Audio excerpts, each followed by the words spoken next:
Welcome back to Sissy Maya. Make sure to subscribe to our channel to never miss an update. Additionally, consider subscribing to my Patreon to get access to these features, and much more. I suppose my mom was right. Since I started high school, I knew college wasn't for me, especially since she was our only support. She made a decent living as the personal secretary to her company's president. She had invited him and his wife over for dinner a few times, and it was clear he valued her for both her abilities and who she was. I admired the rapport she had with him. As his personal secretary, she traveled with him to conferences, acting as his assistant. One night early in my freshman year, Mom sat me down for an honest talk about my future. "Conrad," she said, "you need to consider a focus for high school so you'll have a skill to offer when you graduate. The job market is cutthroat, and a high school diploma isn't what it used to be. You need a specialized skill." "They don't offer much, Mom," I replied. "Look at the courses: auto mechanics, woodshop, metal shop, science, math, biology, home economics, and secretarial skills. I can't stand the first 5, and the last 2 seem more suited for girls, which I'm not." "Where did you get the idea that secretarial work is just for girls, honey?" "I don't know. Aren't they?" I shrugged. "I've never seen a male secretary." "Conrad, there are countless things you haven't encountered yet. There are indeed male secretaries now, still a minority, but they exist and can make a good living at it, often better than women in the same roles. That frustrates me, but I refuse to waste my time on things I can't change. I've already taught you to type. All you need for a secretarial degree is to learn shorthand. It's like a language, but with practice, I know you could excel at it." "But a male secretary, Mom? Seriously? How often do you see that?" "Not often enough. But you could be a secretary to someone important, just like me. You'd get to travel, stay in nice hotels, and explore the world. Doesn't that sound exciting?" "Yeah, it does.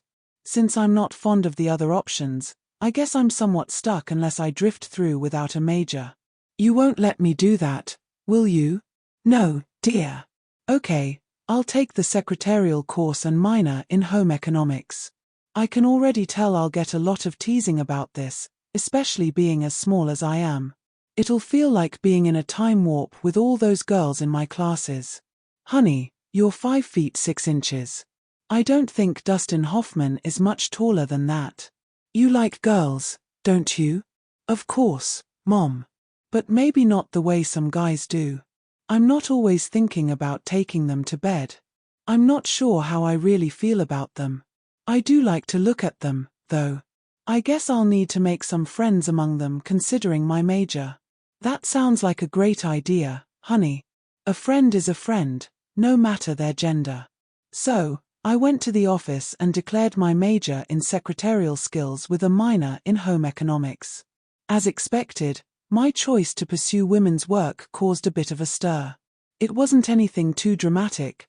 I wasn't bullied or called names like I had feared. I did catch some heat from Roy, the star of the wrestling team. He wasn't tall, but his muscles outweighed me by 40 pounds.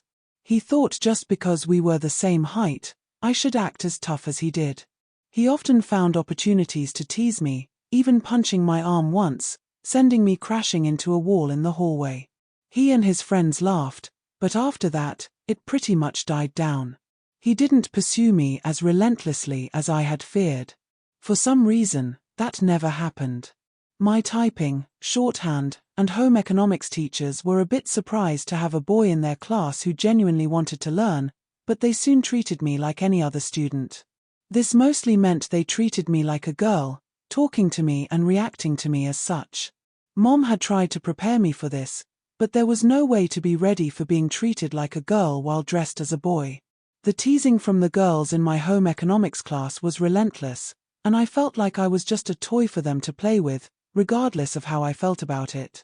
I have to admit, there were nights when I cried myself to sleep because of the disrespect from my classmates.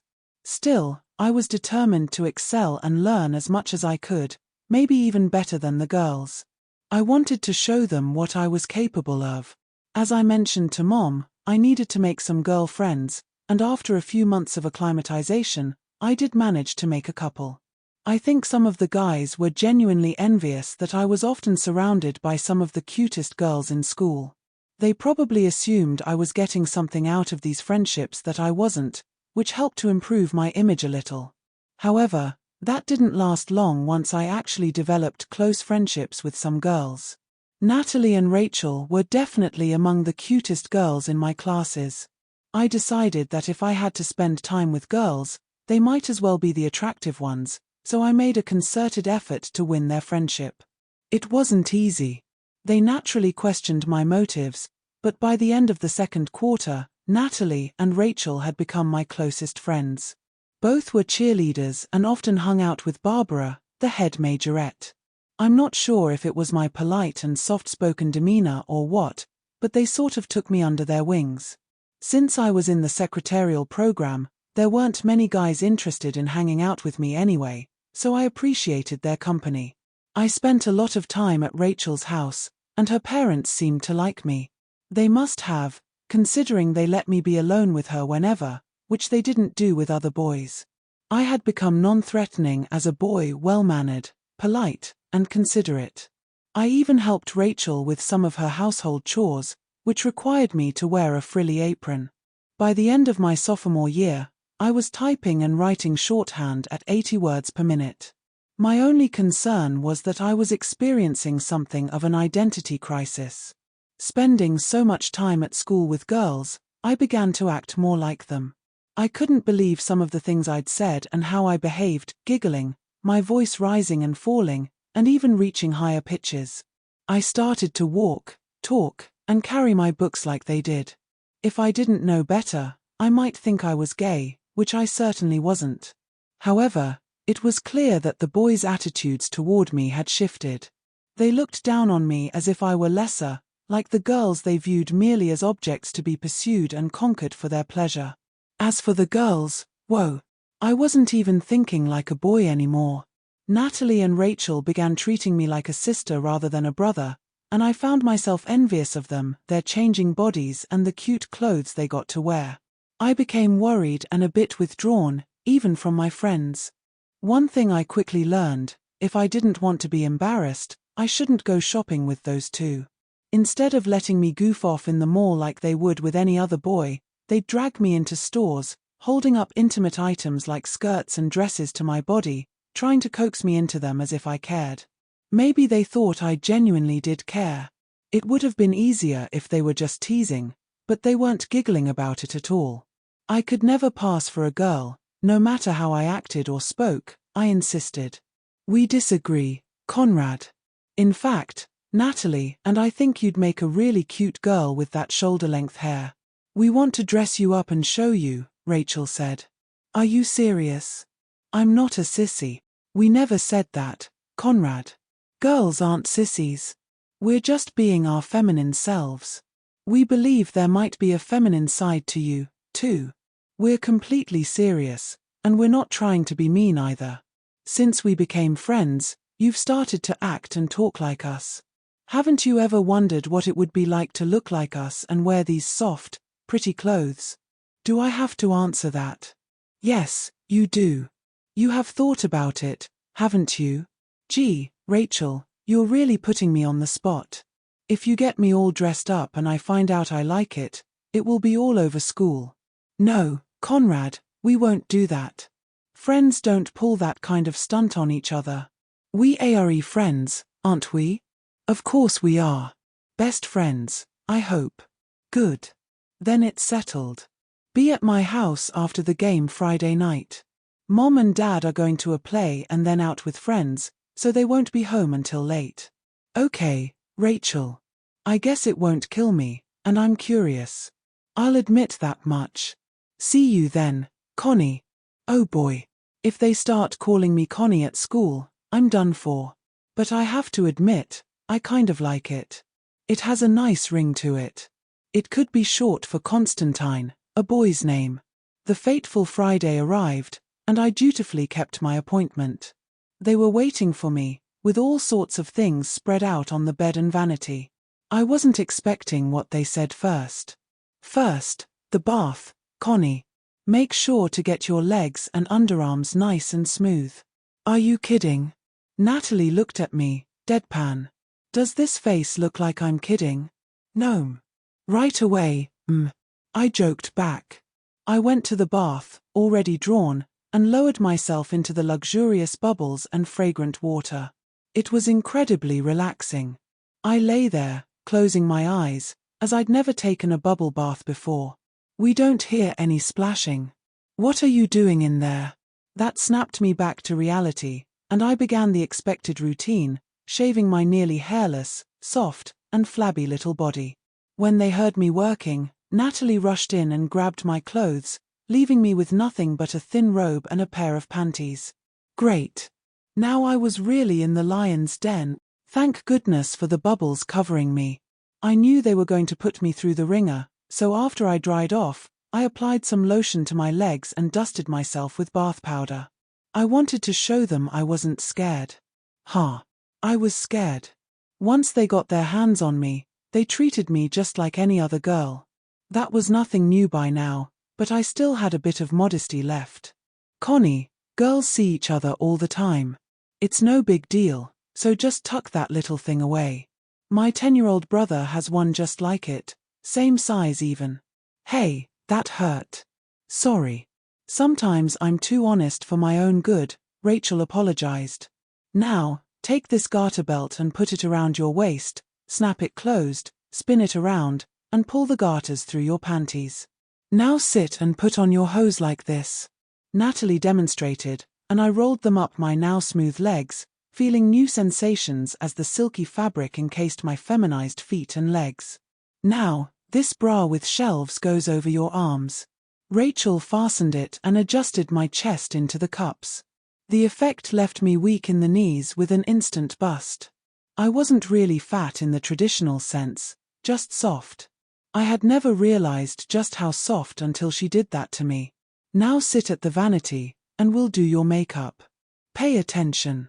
They tweezed, penciled, lined, applied mascara, blushed my cheeks, and put creamy mocha lipstick on me after outlining my lips with a brush. They hot-rolled my hair, backcombing it into a fluffy girl's style with tendrils framing my face. All right, stand up, Connie. Now put on the slip. Good. Now this brocade party dress with a full skirt. I think your first time should be something special, and I love this dress. I think you will too. She zipped me up the back, locking me in until they decided to let me out. All right, Connie. Try on your first pair of high heels. I clung to Natalie and stepped into them. Oh, wow. What a feeling.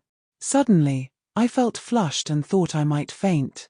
Waves of femininity washed over me, enveloping me in warm, fuzzy ecstasy. They stepped back to admire their work, and I feared they might be disappointed. Then Rachel said, "Damn, girl. You are a fox. Go look." I did my best to walk over to the full-length mirror in my 3-inch pumps, and what I saw took my breath away. I looked like Connie in a lovely party dress. All I could feel was Connie. If Conrad was still in there somewhere, he was hiding incredibly well. I was mesmerized by the girl I had become. Like it? Natalie asked. I can't believe, was all I could manage before they caught me as I started to crumble to the floor. I regained consciousness on the bed, and the girls helped me to my feet again. I tottered unsteadily, but they seemed determined to see me through this experience. The strange thing was that everything fit me perfectly. It felt as if I were wearing my own clothes. I half expected my date to show up at the front door any minute.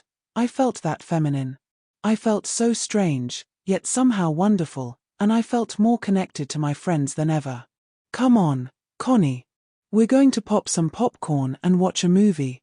Come on, girl. I woke up and moved into the living room, where I found a chair. After receiving instructions on how to sit in a skirt, I tried to relax.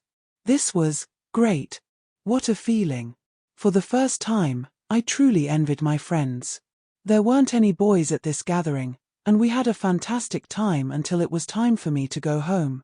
As I changed back down to just the panties, Rachel said, "Connie, I want you to keep those as a little reminder of your first time." "It was your first, wasn't it?" "Yes, but I have a feeling it won't be my last with you two around." "You're probably right. Go home and get some beauty sleep, Connie. We'll see you later." "Well, Natalie," said Rachel, "what do you think? I believe our friend is going to make a lovely bride someday. I hope she invites us to the wedding." "Me too. Let's not make her wait too long for her next transformation. I really think we could turn her into a girl." "What do you think, Shul?" "I think I can get her some hormones. Why don't we give it a try?" "I'm in. All she needs is some strategically placed fat and a little training." When I got home, Mom was doing her typical worrying routine. Seeing me, she said, "Well, you look interesting. How was the game?" "Great, Mom. We won." "And what did you do afterward?" she asked, giving me a peculiar look. "I went to Rachel's for popcorn and a movie." It was true, but I didn't volunteer any more details. You'd have to know my mom, I didn't need to. "You still have some eyeliner on, honey, and there's some foundation up by your left ear. Better go wash it off." "I swear, that's all she said. Nothing more." When I looked in the mirror, I saw what she meant, an imitation of Connie in drag as Conrad. Now I was really in trouble. My next blunder happened when I accidentally threw the panties in with my laundry, and Mom found them. Being much too small for her, she immediately knew who they belonged to me. She purposely placed them on top of the pile she handed me to put away. "Conrad, is there something you'd like to tell your mother?" There they were, right in front of me, and I said, "I'd rather not, Mom, if I can avoid it." "All right, dear. Just let me worry. I'll be fine." "Oh great. We weren't even Jewish, and she was giving me the whole Jewish mother treatment." "Okay, Mom. The girls dressed me up, all right? Did they make fun of you?" "No.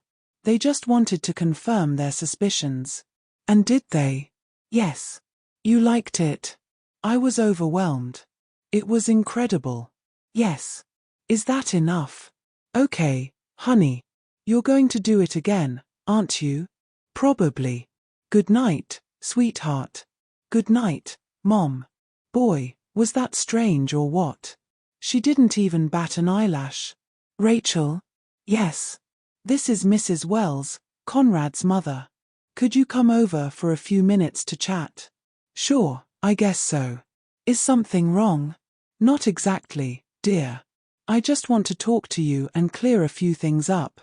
"All right. I'll be right over." When Rachel arrived, Mrs. Wells greeted her. "Hello, dear. Come in and have a cup of tea." Rachel sat at the kitchen table while Mrs. Wells put water on to boil. "Rachel, Conrad has been looking and acting quite girlish for some time now, and I understand that you dressed him up completely from head to toe. Is that true?" "I'm sorry, Mrs. No, dear. You misunderstand. I think you may have done him a favor." "What were his reactions?" "He fainted." "Oh, the poor dear. It must have hit him like a ton of bricks." "Is he attractive?" "I can hardly begin to tell you how beautiful your, if you'll pardon me, daughter is, Mrs. Wells. She's a knockout. I'm considered pretty, but she blows me out of the water." "I see. Did you have any further plans?" "I don't think." "Come now, be candid." "All right. We were wondering if we could get her on some hormones to help her realize herself. She's already so feminine that all she has are girlfriends anyway." "I see. All right. Perhaps that would be best after all. You needn't worry about that end of it. I have a reliable source and delivery system in place. It's called breakfast." Giggle. "Why, Mrs. Wells, I never thought you'd go along with this." "Oh, I'm afraid I agree with you, dear. Connie is much too much a girl now. I will move very slowly, but you will see some changes next year, I'm sure. I've never chided him about the makeup he forgets to wash off or his girlish behavior. I'm sure he's puzzled by my attitude, and for now, I'm just going to leave it that way." "Will you be dressing him up in the future?" We hope to, Mrs. Wells. Fine. Do it with my blessing. Whatever you decide is fine with me. Just don't get her arrested. I doubt you'll ever get him to do it, but if you can bring him home dressed sometime, I'd love to see my daughter. You really love Connie, don't you, Mrs. Wells? Her happiness means everything to me, dear, everything. Thank you for the tea, Mrs. Wells. We'll just play it by ear on our end. We really are fond of Connie in either gender. Goodbye. Over the next few months, my friends found reasons to dress me up at least 8 times that I can remember. The last 2 times, they even convinced me to go shopping with them, buying me a skirt and blouse. The most recent time, they took me to get my ears pierced and had studs put in. What was I going to do with those 2? I was doing well in home economics, too, except it included a sewing project that required designing and making a dress. The teacher wouldn't make an exception for me just because I was a boy, so I decided to go for it. After that session with Natalie and Rachel in public, especially getting my ears pierced, it didn't seem so scary anymore. I knew what I could look like as a girl now. I borrowed some fashion magazines from the library, found a couple of dresses I liked, and sketched out a plan based on what I liked about both. I then turned that into a full-sized pattern using my own measurements, cut it out, and pinned it. Mom helped me with the final fitting before I cut the fabric and sewed it. Again, she didn't bat an eyelash. Is this your project for sewing class? Yes, Mom, and no, I didn't pick it. The teacher made me do a dress just like the off. I know what you mean, dear. Boy, was this going to be embarrassing. But you know what? None of the girls laughed at me when I had to model my creation, not one. I didn't get all dolled up like they did when they dressed me, but that didn't stop Connie from shining through. They were all very appreciative and supportive, well, except for Mandy. She was one tough girl, she should have been a boy for sure. She was a real pain, so I decided to just let that one go. I gave the dress to a friend who was about my size and could alter it, just so the kids at school wouldn't think I actually wore dresses. I really hated parting with that dress. Sigh, at least they saw me give it away. It was a soft nylon jersey with raglan full sleeves, a high neck with a set-in collar, and a belted waist over a full skirt. I thought it was quite pretty in the mist green shade I'd chosen. At least that was done, and I got an A on the project. After that, it was on to cooking and decorating, and I was pretty pleased to have never received less than a B from Mrs. Porter in those classes. Before giving away the dress, I had gone over to Rachel's to model it for her and Natalie. They were really bummed that I was letting it go, but they understood. If I'd been seen wearing it, the jig would have been up. Even though I had become quite girlish, keeping that dress would have meant giving up my pretense of being a boy, and they knew it. In fact, that idea had a certain appeal. No more pretense. And since Mom had started me on St. John's wort and some other supplements for my health and nerves, my extra fat was beginning to look rather nice when Rachel and Natalie dressed me. I was just a little jiggly, that was all. Finally, as a senior, I had managed to raise my typing speed and was near the top of my class in shorthand at 125 WPM. Surely, I would find a good job. I briefly envisioned being a secretary to some mobster, but it was just a fleeting thought. A mobster probably wouldn't want a secretary as effeminate as I had become. Employers didn't exactly visit high schools looking for entry-level employees, especially not at MY school. It was only an A-rated school, meaning we had a small student body and not much to offer, so I started scouring the newspaper and pounding the pavement in search of a job. I knew Mom could support me as long as I needed, but it was time to do my part. I was ready. Or so I thought. One day in late June, while walking downtown, I spotted a sign in a real estate office. It read, "Help wanted, secretary to office manager. Good skills a must. EOE. Well, I thought, if they're truly an equal opportunity employer, this could be a good fit. It looked like a busy office, so I went inside and asked the first person I saw, the receptionist, Jenny.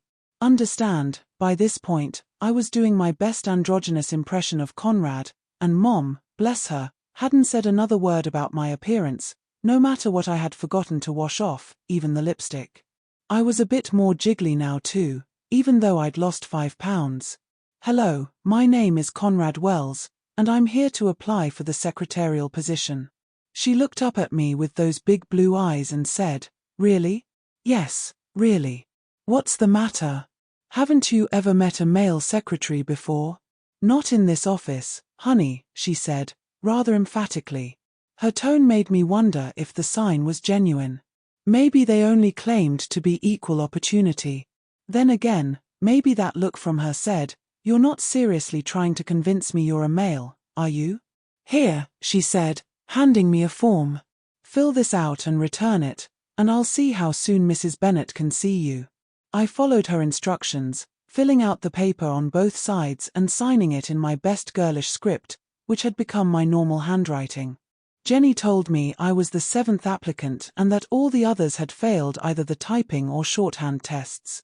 With that information, I gained a bit more confidence. My skills were top-notch. I sat there with my hands in my lap, knees and ankles locked together as if I were wearing a skirt, waiting. I heard something over the intercom on Jenny's desk, and she said, "Mrs. Bennet will see you now." I donned my best suit and, with a facade of false confidence, I glided into her office. My movements were likely suspicious, especially since Mom had me on that new regimen. I wondered. No, that's silly. The office was spacious, probably about 20 feet square, and nicely furnished, if somewhat stark. Most of the furniture was polished mahogany. Mrs. Bennet's desk was situated in a corner, while the secretary's desk was positioned between hers and the door, allowing the secretary to be privy to everything that went on. I relished a challenge. "Sit down, young man. I understand you graduated with honors from high school and that your secretarial skills are excellent." "How would you know that, Mrs. Bennet?" "I already called your school, dear. I don't waste my time with unqualified applicants. Here." She handed me a transcription pad. I knew what was coming next. She began dictating a letter rather quickly, at least 100 words per minute. I had no trouble keeping up with her. "Now," she said, "sit at this desk and type it up for me. You're on a stopwatch. Go." I decided to write off that little incident with her. I gave the dress to a friend who was about my size and could alter it, just to keep the kids at school from thinking I actually wore dresses. I hated giving that dress away. Sigh, at least they saw me do it. It was a soft nylon jersey with raglan full sleeves, a high neck with a set-in collar, and a belted waist over a full skirt. I thought it was quite pretty in the mist green shade I had chosen. At least that was done, and I got an A on the project. Then it was on to cooking and decorating, and I was pleased to have never received less than a B from Mrs. Porter in those classes. Before parting with the dress, I had gone over to Rachel's and modeled it for her and Natalie. They were really bummed that I was giving it away, but they understood. If I had been seen wearing it, my cover would have been blown. Even though I had become quite girlish, keeping that dress would have meant giving up my pretense of being a boy, and they knew that. The idea of no longer pretending had a certain appeal, though. And since Mom had started me on St. John's wort and some other supplements for my health and nerves, my extra weight was starting to look rather nice when Rachel and Natalie dressed me. I was just a bit jiggly, that was all. As a senior, I managed to improve my typing speed and was nearing the top of my class in shorthand at 125 WPM. Surely, I would find a good job. I briefly imagined being a secretary for a mobster, but it was just a passing thought. A mobster probably wouldn't want a secretary who had become so effeminate. Employers didn't typically visit high schools looking for entry-level employees, especially not at MY school. It was only an A-rated institution, meaning we had a small student body and not much to offer, so I started scouring the newspaper and hitting the pavement for a job. I knew Mom could support me as long as I needed, but it was time to pull my weight. I was ready. Or so I thought.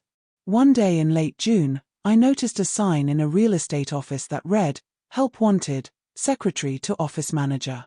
Good skills a must. EOE. I thought, if they're truly an equal opportunity employer, this could be a good fit.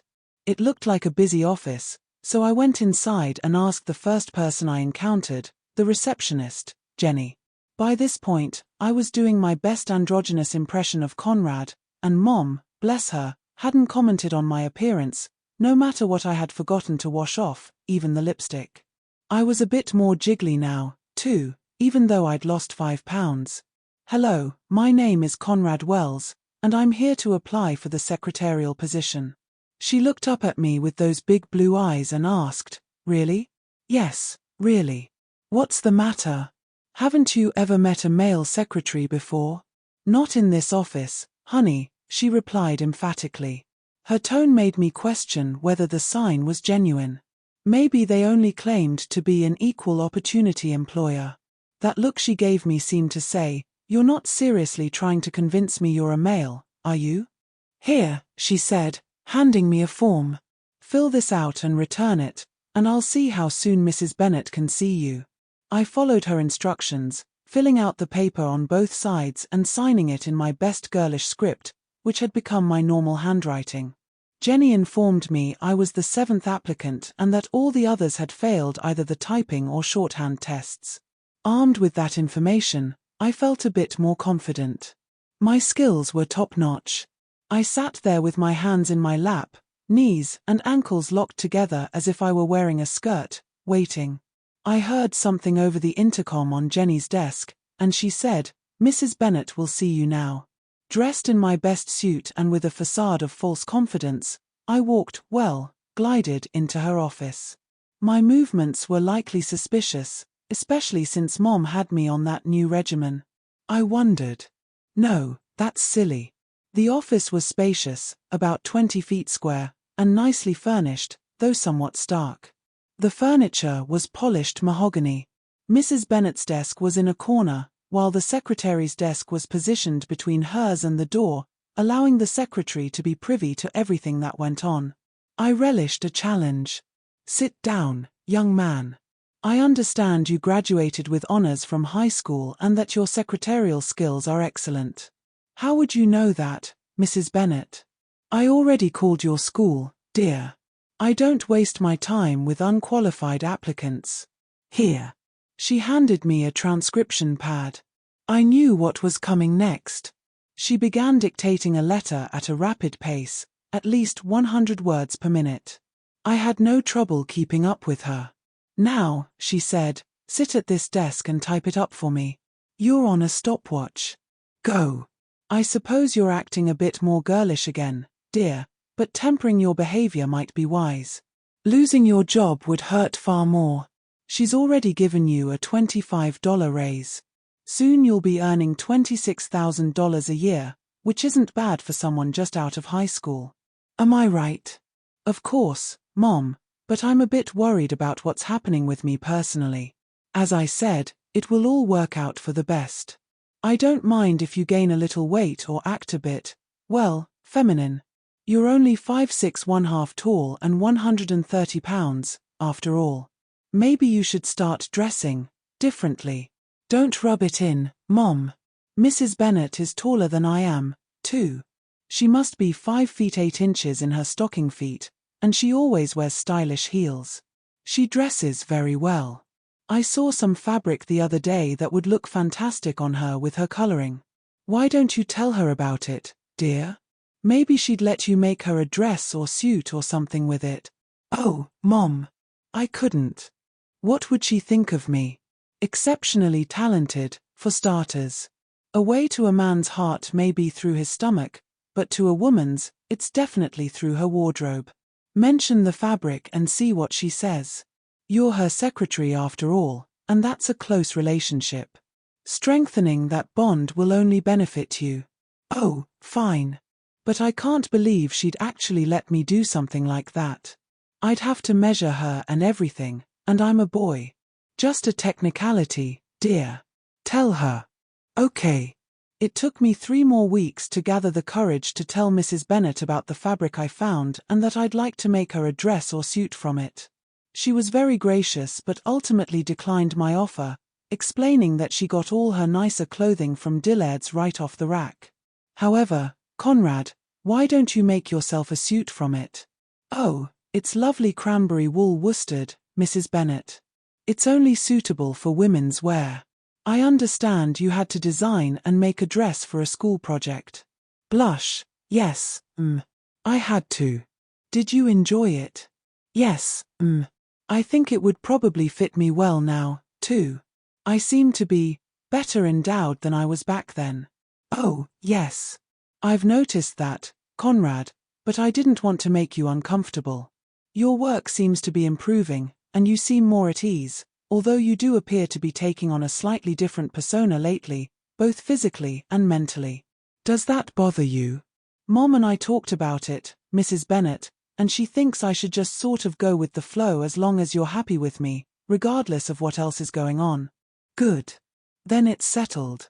Buy the fabric and make yourself a nice business suit. But, Mrs. Bennet, when would I ever wear it? I mean, with a skirt and all? Just think of it as a class project, something to keep you in practice. You don't want to lose your skills, do you? I suppose not, but a skirt suit for Emmy? When would I wear it? Just humor me, Conrad. I'm sorry, dear, but I think you have to admit you've been looking quite girlish lately in terms of your appearance, body image, and demeanor. Now, before you start arguing, just listen. I really didn't want to hire a male for this position, but you were qualified, performed well in the tests, and I needed a good secretary. You've been here for 6 months now, and that's just what you've become, a good secretary. I depend on you, and you make great coffee. I'm glad you enjoy the blend I buy for you. Now, here's my proposal. Go home and tell your mother what I want you to do, and have her measure you for the suit, all right? Oh, fine. I don't suppose it will be that bad. You won't laugh at me? No, dear. I won't laugh. I went home and explained everything to Mom. She listened intently, almost as if she were crunching numbers while I spoke. Then she said, "Come on, honey. Let's get you a nice pattern and buy that fabric." So, after dinner that night, Mom had me take off my clothes and put on her light silk dressing gown while she measured me. I was no longer the stick figure that graduated from high school. My measurements revealed that I needed a 34B bra, a 26-inch waist, and had 35-inch hips. Good. I was a bit overwhelmed. It seemed my body had grown tired of me acting like a girl and decided to make me actually be one. And I really didn't want to think about what had happened to my original equipment. Mom, on the other hand, seemed almost pleased with what she discovered. I had found myself acting openly feminine around her, Mrs. Bennet, and even Jenny this past month. It felt as though I couldn't help myself and didn't really care. With each vocal intonation or gesture that crossed the line of masculinity, I somehow felt closer to both of them, especially to my buddy Jenny. We had started going to lunch together. My hands and gestures seemed to have a mind of their own. I even window shopped with her, and she'd ask for my opinion on everything. She had begun treating me just like a girlfriend, poor thing, much like Natalie and Rachel. I was the closest thing to another girl in the office, I suppose, being the boss's secretary. I certainly felt myself getting closer to embracing that identity. Mom and I headed to the fabric store and finally decided on a Butterick pattern. While they aren't the easiest to work with, they do have some stylish designs. It would take 2.5 yards of fabric plus interfacing and silk lining. While I was looking through the books, Mom wandered off to another department and tossed something into the basket. I noted the size, 34B. It was a bra, and it was for Emmy. I just knew it. I stayed silent in the store. I'd be spending at least $50 on just the materials for this suit, and that bra was meant for Emmy. This seems like a waste of money for an exercise, Mom. I don't think so, hun. 6 months ago, I might have agreed, but not anymore. Now, why did she say that, I wondered. The work on the suit progressed slowly. I wasn't in a hurry and wanted to get it right the first time. I had chosen a size 10 pattern but was a little worried I might need to let it out before I was finished. Mom, why did you get me a bra? Aren't you tired of bouncing around yet? Geez, Mom. Not only am I tired of bouncing, it's really irritating. My pointers are sore. Oh, I'm so sorry, dear. I couldn't see that through my robe. It's hard to ignore pointers that are standing at attention, but I had no way of knowing you were sore. Here, she said, handing me one of her camisoles, try this and see if it helps. It feels really slinky, Mom. I'm sure it will. And be sure to rub some body lotion on them morning and night. Okay. It helped, all right. It only accentuated my burgeoning bosom, creating a new level of excitement. The feeling of satin against my tender skin was downright erotic. Rubbing my pointers elicited all sorts of nice sensations. I decided to try on the bra as well. It was a perfect fit, and I couldn't help but admire my reflection. It truly enhanced my figure. This wasn't just extra weight, my body was changing right before my eyes. They looked good, I thought, not too big for my size. What are you thinking? Get a grip. The problem was that I was losing my grip, Conrad's grip, at least. All I could manage was, thank you, Mom. It fits great. She smiled. I went to show Mom how I looked in my bra and her cami. Honey, that looks nice on you, except for the shorts, of course. I know, Mom. I'm having a hard time finding enough to pull through the placket anyway. When did you start wearing shorts instead of your panties? Maybe panties would be more appropriate. You do have some, don't you? Yes, I admitted. Conrad, I think it's time we had a little talk. Here it comes, I thought. I don't know what's become of my son, but you don't resemble him much anymore. Maybe becoming a secretary wasn't such a good idea after all. Oh, I love my job, Mom. Mrs. Bennet depends on me. I enjoy it there. Well then, darling, I'm afraid we'll need to get you some clothing that fits both your body and your mind. You've adapted to being a secretary very well, sweetie, but I really think you've taken on more of a daughterly flavor lately. There doesn't seem to be much boy left in you. I think I'd better have a little talk with your boss. I do feel kind of swishy inside, Mom. Maybe you should talk with her. I don't know how to act around people anymore. I'm sure I'm sending mixed signals, and I'm definitely getting them back. So, Mom had a conversation with Mrs. Bennet. She came in person during my lunch hour and was still there when I returned. A little birdie told me a bit of their conversation. Actually, I was a bit sneaky. I left my dictation machine on record while I was out. How careless of me. Oops. Mrs. Wells, please come in. Conrad has told me a great deal about you. I understand you are a secretary as well. Yes, for many years to Mr. Dale at Consolidated Aluminum. Very prestigious. I see where Conrad gets his talent. Please have a seat. Mrs. Bennet, I believe you're well aware of the changes that have come over Conrad since he began working here. Yes, it would be hard to miss them, wouldn't it? Frankly, Mrs. Wells, he has become a bit disconcerting in both manner and appearance. He would look better in a dress, I think, don't you? That's why I'm here. I'm having him make that suit you discussed for himself, and I just bought him his first bra, a 34B. My, our little cherub is growing, isn't she? Yes, Mrs. Bennet, she is. You see, I have no objections to having a daughter.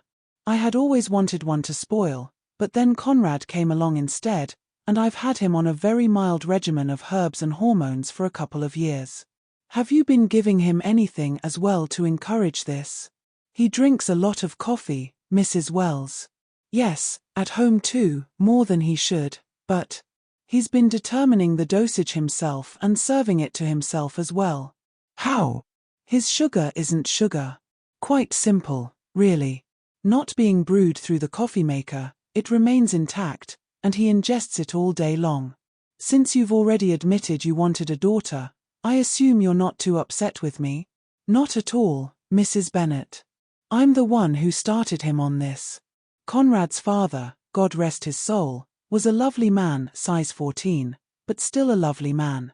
So, Conrad comes by his sweet disposition and talents quite naturally. I'm a bit surprised to hear about your husband. He was sweet and gentle, and I'm afraid I did something similar to him. We buried him in a lovely gown. I'm going to do a little shopping after work today. There's no need for you to have my incongruous son in your office any longer than necessary. I believe he's ready to graduate again. We must start him off slowly, though. I agree. No abrupt shocks to the system. We'll transition him both here and at home, and I'll do my best to make him, pardon me, feel welcome and comfortable, said Mrs. Bennet. So, the sugar is it? I do feel better about myself lately, and now I understand why I've had these wild urges when passing lingerie, shoe, and dress shops for so long. I might as well get my ears double pierced and pluck my eyebrows. That would be fun. I'll start bringing on more changes before Mom can get to me. Maybe I'll try a little eye makeup. I'll just play along and let her think she's working her magic on me. That coffee must be sweet all by itself. A few days after the visit, I went to the mall and had my ears pierced again, opting for brilliant emerald studs. They sparkled like the sun, and even though my hair was in a ponytail and I could have hidden them by letting it down, I wanted Mom and Mrs. Bennet to notice this escalation of my femininity. I also got small hoops for the bottom holes. Honey, I have a present for you. What's in the box, Mom? Open it and see. Oh, wonderful, I exclaimed. There must be 24 in here. Good guess, hun, they're size 6. That should give you just a little room to grow. Please, Mom. I don't want to be a heifer. I got you a few camisoles, a couple more bras, and some really pretty nighties. I hope you don't mind. Why would I mind, Mom? I'm turning into your little fairy princess, aren't I? That will be enough of that, young lady. I've never demeaned you, and neither has Mrs. Bennet. I'm sorry. I shouldn't have said that. I just needed to throw a punch. I'm sorry it was you who caught it, Mom. Please forgive me. That's all right, honey. We all know what's happening here, and you are becoming my daughter, so it's time you start dressing the part. I really think you should wear a bra all the time now, hun. You're too young to let things droop. Thanks. I will. Oh, if the guys at the pool hall could see me now. They'd be trying to ask you out, honey. Would you like to experiment with some makeup? I guess I'd better, huh? It's been a long time since I did it myself. I expected that remark to catch Mom off guard, but she didn't even react. Well, you won't learn overnight. Let's put you in a blouse and jeans, let your hair down, and take you to a makeup counter in a department store so we can find the right colors for you. Oh boy. This is really a commitment, isn't it? I suppose so. It doesn't scare you, does it? If Daddy liked it, why shouldn't I? Oops. How did you know about your father? You should have been too young to remember that. I must have overheard it, Mom. I don't know. Almost blew that one. Gotta be more careful. Mom. Yes. When I was younger and I'd leave spots on the sheets, sticky spots. Yes. That's perfectly normal. Well, I still have those feelings during dreams, but it's like everything except the nice sensation has shut down, and I haven't even been interested in myself lately, except for my breasts, and they're really neat. That's normal too, dear. Your boy hormones aren't working anymore. Does that mean I'm really going to turn into a girl? You can't just turn into a girl. You've become very feminine, and you look like a girl, but if you want to truly become one, that requires a surgical procedure, and that's something you need to decide for yourself. You've reached legal age. I think we'd better stick with clothing for a while. Fine, dear. We don't want to rush you. So, I started going to work dressed in a blouse under my jacket with my bra on, ladies' slacks since men's didn't fit anymore, and girls' flats or low heels. My hair was styled, washed, cut, set, permed, and lightened, and my nails were shaped to accentuate the femininity of my small hands. I wore girls' rings and bracelets, as well as hoop and dangle earrings. Then one day, Mom came home with several packages containing garter belts, hose, and a merry widow. Wow, Was that ever neat? It gave me a really cute shape. Mrs. Bennet never said a word about any of this, of course. I knew she was in on it. Just listen to yourself, wimp. Or, shut up, dude. I'm starting to really enjoy this side of me, so bug off. I began wearing the hose and the Merry Widow, and then Mom came by after work and took me to a shoe store. My new fantasy started to get a little more serious with the addition of slippers, flats, sandals, and heels of every height, especially the sexy high ones. I must have bought at least a dozen pairs. When I got home, I slipped on a pair of 3-inch heels with my slacks. They looked nice. I really liked them, and they peeked out from under my trouser legs in a way that felt sexy. Mom, can I wear these with slacks to the office? Sure, honey. Dress heels are fine with dress slacks. That's going to make quite a statement, you know. No matter how androgynous a boy is these days, only girls wear spikes to the office, and you've got the walk down perfectly. Yeah, I hadn't thought about that. Okay, let me go put on my makeup and some perfume, and you check me out, okay? Fine. Just saunter in when you're ready, dear. It was time to groom. I shaved my sparse beard and gave my eyebrows a feminine arch. Then I applied eyeliner, shadow, and mascara, followed by some blush and lipstick. I painted my nails and added a coat of quick dry before heading to the living room. Well, what do you think? I left myself wide open with that one, but... Oh, honey, I think you look darling. How could you have ever been a boy? No one will ever make that mistake again unless, well, you know. You really like it? Yes, Connie, I like it. I think we need to talk to our attorney about changing your birth certificate to Constance, don't you?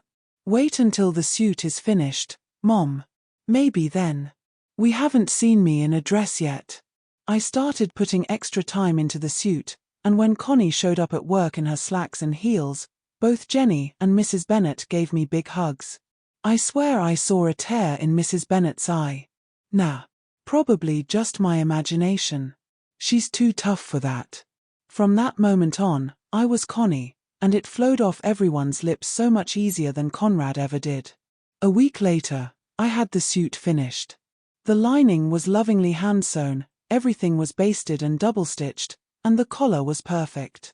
It had a form-fitting straight skirt that ended just at my knees. It was a good thing I had cut it generously. Mom had to let out the skirt a little. I was really turning into a broad. I paired it with my black patent belt, black patent spikes, and a demure white poet's blouse, and if I may say so, it looked smashing. Mom couldn't resist taking several pictures of me in my new suit. My confidence was soaring as I walked in that day. There was a bounce in my step. I felt young, pretty, and incredibly happy. It was April 22nd, Secretary's Day, and Mrs. Bennet was taking me to lunch at a fancy restaurant. As I walked into the inner office, I heard a little gasp from Mrs. Bennet.